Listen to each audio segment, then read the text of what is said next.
വിശുദ്ധ മർക്കോസിന്റെ സുവിശേഷം 11-ാം അധ്യായം 25-ഉം 26-ഉം തിരുവചനങ്ങൾ.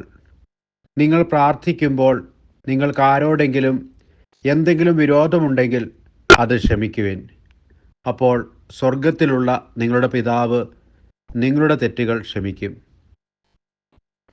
കരുണാമയനായ കർത്താവേ, അങ്ങ് പഠിപ്പിച്ചതുപോലെ മറ്റുള്ളവരുടെ തെറ്റുകൾ ഹൃദയപൂർവ്വം ക്ഷമിക്കുവാനും അവരോട് കരുണയോടെ പെരുമാറുവാനും ഞങ്ങൾക്ക് കൃപ നൽകണമേ.